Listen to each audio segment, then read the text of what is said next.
Diabetes patient છે આપણી ઘરની અંદર. એ અત્યારે કોઈ સિવિલ હોસ્પિટલ ની અંદર જાય, સિવિલ હોસ્પિટલમાં 1 મહિનાની દવા આપે ને જીતુભાઈ, હે આપણે શું કે 2 મહિના આપણી ગામ જવું છે, ડોક્ટર ને કહી ને સાહેબ 2 મહિના આપી દેજો, પણ એ 15 દી પીવે છે, 1.5 મહિનાની અંદર ફરે છે.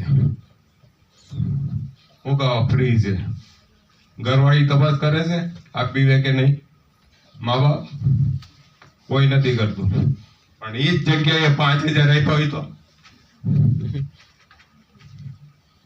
એ જ જગ્યાએ 5000 આપ્યા હોય તો, હે ઘરવાળી ઘરની બહાર મૂકે પગ ત્યાં કે દવા પીધી, બપોરે આવે તો કે દવા પીધી, સાંજે આવે કે દવા પીધી. મુકાવા આ 5000 ની વેલ્યુ છે. તો આપણે આરસીએમ ને સમજીએ શું છે, આરસીએમ ને શું સમજીએ, આરસીએમ માં વેલ્યુ સમજવાની છે. હું આજની તારીખની વાત કરું કે મારા પપ્પાના ભાઈ ઓફ થઈ ગયા છે, ભાઈના દીકરા, એનું બેસવું હતું, ત્યારબાદ કતારગામ જમવાનું હતું, એ બધું બતાવીને હું આવ્યું. આવું હોય ત્યારે આપણે શું કહીએ, ઓફલાઈન જયારે એમ કહી ને મીટિંગમાં આવવાનું, મારે જમવા જવાનું છે, મારે બેસરામ જવાનું છે, પણ એ ટાઈમ છે ને, ટાઈમ કિંમતી છે. આજે સમય વહી ગયો ને, એ કાલે નથી આવવાનું. ક્વોલિટી બનાવવી પડશે આપણે. આજે હું તમને ગુરુકુળની વાત કરું, મારા જીવનમાં 2 જ વસ્તુ મને કામ આપી છે, એક છે ગુરુકુળ ને એક છે માઇન્ડ પાવર.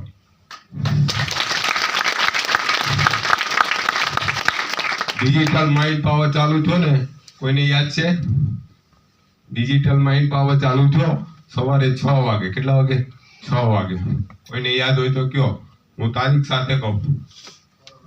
કોરોનામાં થયો 21/5/2020.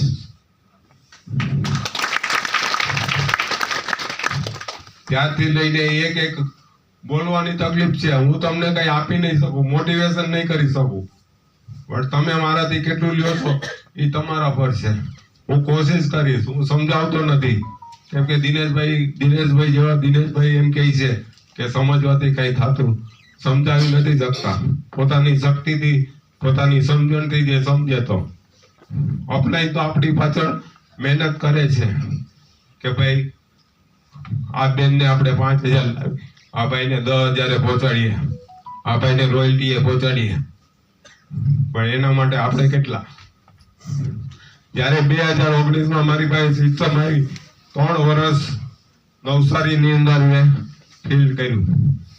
અમારું નવસારી છે ને એ ગામડા જેવું છે કે જ્યાં જાવ ને ત્યાં એમ કે ઓલા ભાઈ મને આરસીએમ બતાવી ગયા, ઓલા ભાઈ મને આરસીએમ બતાવ્યું. તો મેં એક જ વાત કરી કે સેમિનાર ને વીકલી મીટિંગ ક્યારે પણ એકલા હોય તો એકલાય કરવા જવાનું. આનથી શું થાય કે આનથી શીખવા મળશે. ટીમમાં જે કઈ આપવું છે એ આપી શકશું. આજે જીતુભાઈ જુંગી અહીંયા આવ્યા હતા, પ્લાન બતાવ્યો તો કેટલાને ખબર? એ પ્લાન ની અંદર હું સમજવા મળ્યું ખબર કે ભાઈ આપણે વીકલી મીટિંગમાં નથી આવતા. આજે અહીંયા ઓફલાઈન નહીં હોય, લાઈફ લાઈન નહીં હોય, ને તમે જઈને મારી કહાની કે વિનુભાઈની કહાની કહેશો, સમજાવી શકશો? પણ એને સિસ્ટમ સાથે જોડી દીધી. મેન છે સિસ્ટમ. તો સિસ્ટમ શું છે? સેમિનાર છે, વીકલી મીટિંગ છે, ભીલવાડા છે, એકેડમી છે, આ બધું આપણું સિસ્ટમ છે. સિસ્ટમ ની અંદર આવવાથી આપણને ઘણા એવા લાભ થાય છે. આજે હું મારી વાત કરું, 40 વર્ષમાં સુરત વર્ષે એકવાર આવું હોય તો વિચાર કરતો. મેં આ 3 વર્ષ કહું ને, 3 વર્ષ નવસારીમાં હું ફીલ કર્યું, સુરત પર કોન્ટેક્ટ કર્યા, બધું જ કર્યું, પણ કઈ મેળ નહોતો પડતો. પણ એક સેમિનારમાં ગયો તો દિનેશ ચૌધરીના સેમિનારમાં. ત્યાં એક જ વસ્તુ કીધી હતી કે ભાઈ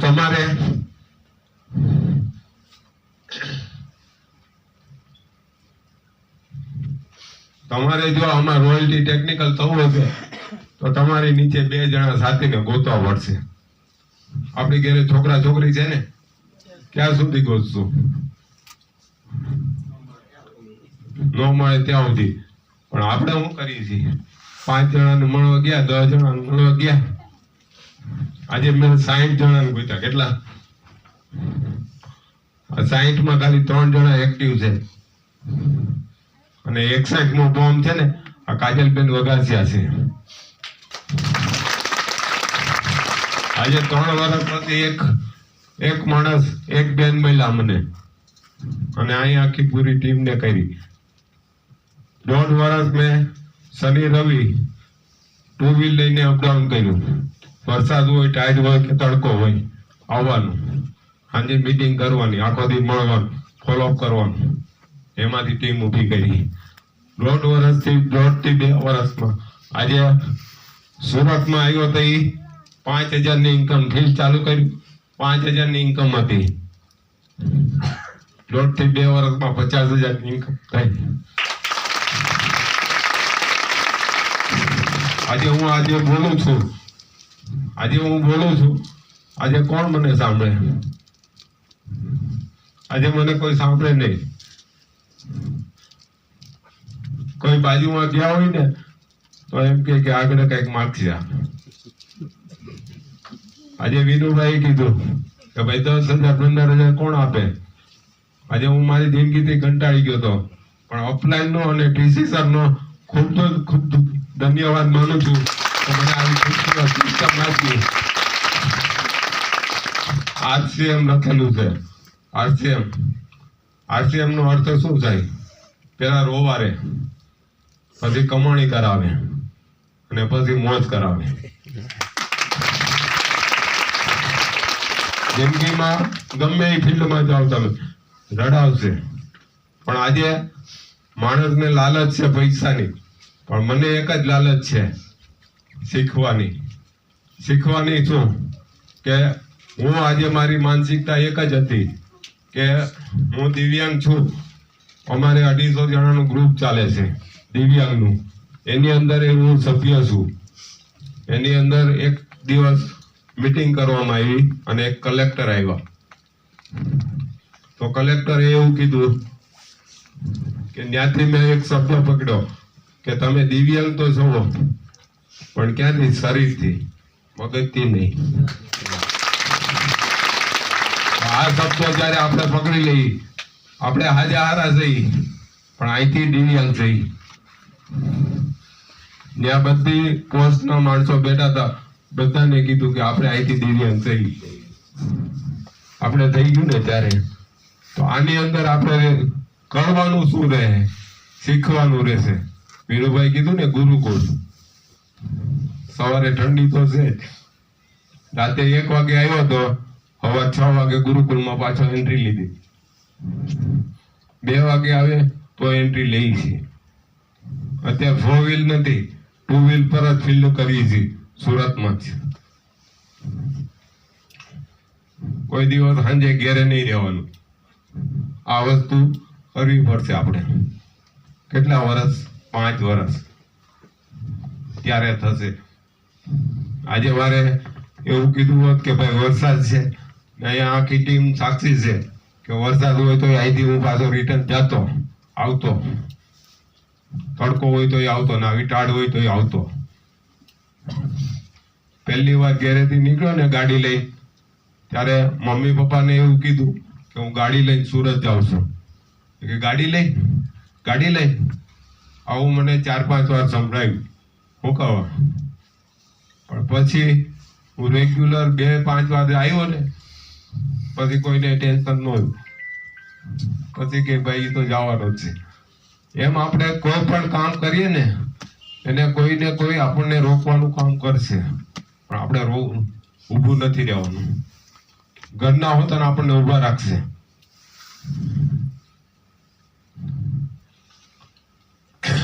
આજે અમે 3 ભાઈઓ છીએ. બે ભાઈ નવસારીમાં છે, હું એકલો અહીંયા રહું છું ફેમિલી સાથે. પણ અત્યારે કહેવાનો મતલબ કે ભાઈ હવે શું છે, અત્યારે હું નાના ભાઈઓનું કામ કરું જ છું. કામ કરે કોઈ નાનું નથી થઈ જતું, પણ અત્યારે જે માન સન્માન અને જે મળ્યું ને એ ધીરજ રાખવાથી મળે છે, સાંભળવાથી મળે છે, સહન કરવાથી મળે છે. આપણામાં અત્યારે સહન શક્તિ નથી રહી. અહીંયા કોઈ આવ્યું હોય, હાલો હું અત્યારે ટેકનિકલ એચીવર છું, જીતુભાઈ છે, જીતુભાઈ મને કહી દીધું તો જીતુભાઈ હું કહું ભાઈ હું ટેકનિકલ છું, નહીં ભાઈ જીતુભાઈ મારી કરતા વધારે ફીલ કરે છે તો એને કઈક અનુભવ હશે તો મને કીધું તો મારે એનું વિશ્લેષણ કરવું પડે કે ભાઈ આ જીતુભાઈએ કીધું છે આનું છે હું વાંચું, તળિયે જવું પડે. આપણે કરી છે કોઈ આપણે શું કરી ઓપનર ઈગલ વાઇટલ થઈ ગયા એટલે કે મને બધું આવડી ગયું. વીકલી મીટિંગ છોડી દઈએ, ઝૂમ મીટિંગ છોડી દઈએ, ફીલ છોડી દઈએ. પણ આજે આપણને જે કામ લાગવાનું છે ને એ ફીલ્ડ જ છે. આજે તમે 50,000 ની ઇન્કમ સાડીમાં કમાતા હો, 60,000 રૂપિયા કમાતા હોય, 5 દી મૂકી દો મહિને આવશે. તો આ પણ આ સિસ્ટમ છે, સિસ્ટમ સાથે જોડવા પડશે. સ્કૂલની ટાઈમે ટ્યુશન છોકરાને મોકલી તો શું થાય? મને કયો જીતુભાઈ, હે આપણે કરીએ છે શું? આપણે વીકલી મીટિંગ હોય, સેમિનાર હોય ત્યારે મારું ફીલ છે આ વસ્તુ કરે છે. આજે સુરતની અંદર સારામાં સારો ગાભાણી હોલ મેળો છે. અહીંયા દર મંગળવારે આપણી વચ્ચે ટેકનિકલો આવે છે, કાંઈક ને કાંઈક આપણને મળે છે. આપણે ગયા મંગળવારે સંજયભાઈ સેન્જલિયા સાહેબ હતા, એના આગળ મનીષભાઈ હતા, કિરણભાઈ હતા. આપણે એની અંદરથી કંઈક ને કંઈક પોઈન્ટ લઈને જવાના છો. આજે 365 દિવસ છે, 365 દિવસ ઝૂમ પર આવો, દરરોજ એક પોઈન્ટ લખવાનો, દરરોજ એક પોઈન્ટ, જાજો નહીં. અને આ પોઈન્ટ ને દરરોજ તમારી ડાયરીમાં જોવાનો કે આમાંથી મને સારો લાગ્યો તો તમને લાગતો. એવું નહીં હું કહું કે ભાઈ આ જ પોઈન્ટ તમારે લેવાનો, તમને સારો લાગતો. આપણા જીવનમાં આપણને અપલાઈન કહે છે, પણ અપલાઈન નું માઇન્ડ ખાસ ચલાવવાનું, આપણું શરીર ચલાવવાનું. કેમ કે આપણીથી અપલાઈન છે ને ફરેલા છે અને એને જોયેલું છે. ત્યારે આપણે શું કરી, આપણું દિમાગ લાવ્યું. આજે આપણી વચ્ચે હરેશભાઈ ઠુમ્મર છે, દિનેશભાઈ છે. આજે સુરતની અંદર આપણને ગ્રુપી એચીવર મળ્યા છે. પલ પલ આપણને સારે છે, પલ પલ આપણને કંઈક ને કંઈક માર્ગદર્શન આપે છે, કઈ ને કઈ માર્ગદર્શન આપે છે ને આગળ આપણને દપાવે છે કે ભાઈ તમે, હું 2 લાખ 2.5 લાખ લઉં છું, તમે લ્યો. એના માટે આપણે રાત દિવસ પ્રયાસ કરે છે, એક દિવસ નથી જમતા. તો આજે આપણે શું કરીએ છીએ વિચારો.